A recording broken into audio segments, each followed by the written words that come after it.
The non-positive displacement vapor compression cycle has much in common with the positive displacement compressor cycle. It is used in centrifugal chillers. Let's look at a specific example, using typical temperatures and pressures for the centrifugal chillers sold currently. Our example is a centrifugal chiller with a water-cooled condenser.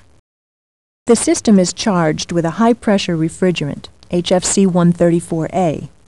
Chilled water leaves the evaporator, also called a cooler, at 45 degrees. Cooling tower water is entering the condenser at 85 degrees. Refrigerant pressures and temperatures vary widely based on the type of tubes in the heat exchanger, whether brine or freshwater solution is used, the pass arrangement on the heat exchanger, and the water flow rate. Values are normally found in the chiller design data specifications.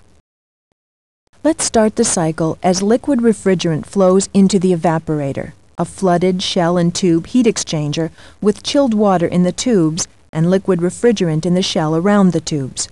We call it flooded because the liquid refrigerant covers the chilled water tubes.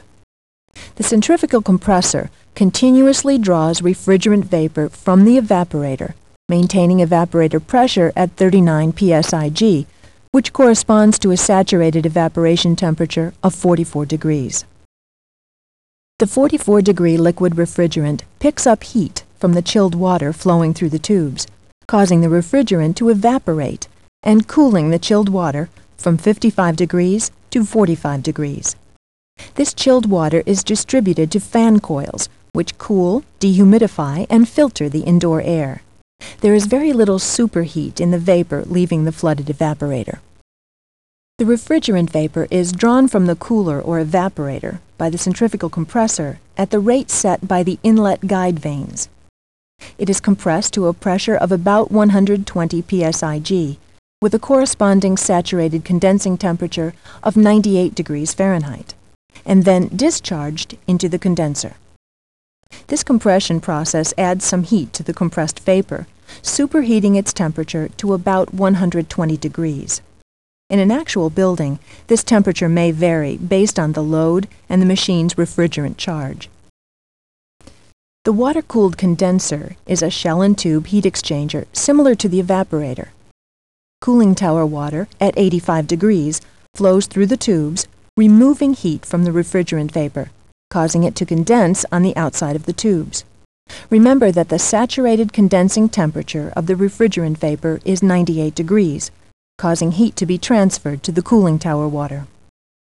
The condensed liquid refrigerant drains to the bottom of the shell, where it passes through orifices into the flask subcooler, where it is subcooled about 10 degrees, as some of the liquid flashes to a vapor. The cycle is completed as the subcooled liquid refrigerant flows through the metering device and returns to the evaporator. The metering device in the centrifugal refrigeration cycle may be either a float valve or a poppet valve. Here, the float valve controls the flow of liquid refrigerant between the condenser pressure of 120 psig and the evaporator pressure of 39 pounds. The float maintains a refrigerant level in the float chamber, which provides a positive liquid seal and prevents condenser vapor from blowing directly into the evaporator. When the liquid passes through the metering device, some of it flashes to a vapor at the lower pressure on the evaporator side. In flashing, it removes heat from the remaining liquid, lowering its temperature to 44 degrees. The cold liquid refrigerant then flows into the evaporator, where the cycle can begin again. This is the mechanical non-positive displacement vapor compression refrigeration cycle using a centrifugal compressor. Before closing this section, a few words about refrigerants.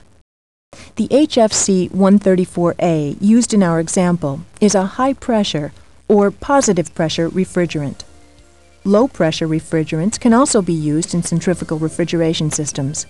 These refrigerants, such as HCFC 123, operate at pressures below atmospheric in the evaporator and above atmospheric in the condenser. Please take a moment to complete the following learning activity. To continue, make your selection.